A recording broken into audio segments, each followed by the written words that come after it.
नमस्कार, मी गृहिणी अनु या चॅनलवर आपलं स्वागत आहे। आज आपण एक वाटी तांदूळापासून झटपट बनणारा सकाळचा नाश्ता बघणार आहोत। एकदम कमी वेळामध्ये, एकदम कमी तेलामध्ये आणि पटकन होणारा हा नाश्ता आहे।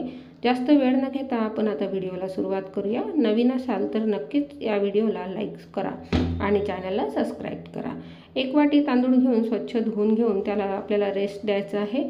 2 तास तरी आपल्याला हे भिजत घालायचे आहे। जर तांदूळाचं पीठ उपलब्ध नसेल तर आपल्याला ही प्रोसेस करावी लागते। आता हे सर्व झारून घ्यायचं आहे। पाणी झारल्यानंतर आपल्याला व्यवस्थित हे तांदूळ झारून घ्यायचे आहे। आता यामधील कचरा काडी आपल्याला काही असेल तर तो दिसून जातो। त्यानंतर आपण मिक्सरला हे ब्लेंड करूया। यामध्ये आपल्याला थोडं पाणी आणि दही आणि रवा सुद्धा ॲड करायचा आहे। एक वाटीच्या समप्रमाणामध्ये आपल्याला हे टाकायचं आहे। थोडं पाणी टाकून याला आपण आता ब्लेंड करून घेऊया। व्यवस्थित छान स्मूथ बॅटर आपल्याला मिळेल। हे बॅटर आपल्याला बघायचं आहे कशा प्रकारे झालं तर चम्मचच्या साहाय्याने तुम्ही वरखाली करून बघू शकता की अशा प्रकारे कन्सिस्टन्सी आपल्याला हवी। मिक्सरच्या पॉटमधील सर्व साहित्य काढून यामध्ये पाणी टाकून हे सुद्धा आपण काढून घेऊया आणि 5 मिनिटासाठी याला रेस्टसाठी ठेवून देऊया। 5 मिनिट रेस्ट यासाठी द्यायचा आहे की रवा जो आहे तो छान मिक्स होईल।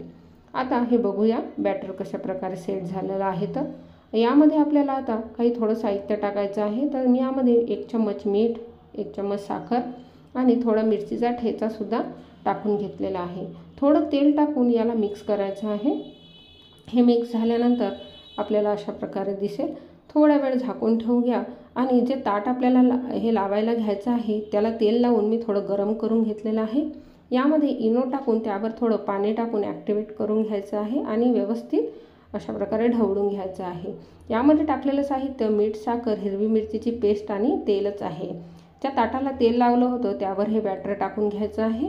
व्यवस्थित सर्व बॅटर टाकल्यानंतर याला टॅप करायचं आहे, कारण की इनोमधला जो वारा आहे तो वर निघून जाईल। आता इथे मी स्टँड ठेवलेला आहे, त्यावर हे साहित्य आपल्याला असं लावून घ्यायचं आहे। याला 15 ते 20 मिनिटासाठी वाफ द्यायची आहे। यावर थोडं मी लाल तिखट नाही तर पेरी पेरी मसाला असेल तर तोही तुम्ही टाकू शकता। आता याला रेस्ट देऊन आपण छान घेऊया। वाफ झाली की आपण बघूया। 15 मिनिटानंतरच आपल्याला उघडायचं आहे। बघा किती छान आपला नाश्ता तयार झालेला आहे। या नाश्त्याला कुठल्याही प्रकारे जास्त तेल न लागता आणि कमी वेळामध्ये आपला नाश्ता तयार झालेला आहे। आता बघा अशा प्रकारे हा सेट झाल्यानंतर थंड करून घेऊया।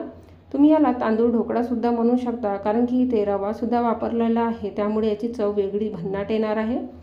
छान कापून घ्यायचा आहे। हा नाश्ता चवीला तर छान होतो, पण जे वयोवृद्ध आहेत किंवा लहान मुलं आहेत त्यांच्यासाठी ही खूप पौष्टिक आहे। कमी वेळामध्ये आपण हा बनवतो। पोहे खाल्ल्यामुळे किंवा इतरही काही तेलकट पदार्थ खाल्ल्यामुळे आपल्याला ॲसिडिटीचा त्रास होतो किंवा इतरही कोणते त्रास या नाश्त्यामुळे आपल्याला होणार नाही। हे बघा किती छान आणि स्पंजी आपला रवा ढोकळा किंवा तांदूळ ढोकळा म्हणू शकतो अशा प्रकारे नाश्ता तयार झालेला आहे। कारण की यामध्ये कुठल्याही प्रकारे कांदा, टोमॅटो वगैरे काही वापरायचं काम नाही। एक तडका मारूनच आपल्याला हे छान बनवायचं आहे। इथे मी जिरं मोहरीचा आणि तिळाचा तडका तयार केला होता, हा यावर टाकून घेऊया।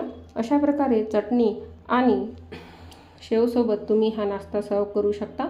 चटणीची रेसिपीसुद्धा आपल्या यूट्यूब चॅनलवर आलेली आहे आणि यानंतर आपल्याला हा ढोकळ्याची रेसिपीसुद्धा मी दाखवत आहे। इतरही ढोकळ्याच्या रेसिपी आपल्या चॅनलवर उपलब्ध आहेत। तुम्ही कमेंटमध्ये लिंक बघू शकता किंवा आपल्या डिस्क्रिप्शन बॉक्समध्ये मी लिंक देणार आहे। तर अशा प्रकारे आपला टेस्टी नाश्ता तयार झालेला आहे। अगदी कमी वेळामध्ये छान आपला नाश्ता तयार झालेला आहे। हा झटपट होणारा नाश्ता तुम्हाला आवडला असेल तर नक्की लाईक करा, शेअर करा आणि मला सांगा की तुम्हाला हा नाश्ता आवडला का। एकदम सॉफ्ट आणि स्पंजी आपला ढोकळा तयार झालेला आहे। याला तुम्ही रवा ढोकळा किंवा तांदूळ ढोकळा सुद्धा म्हणू शकता।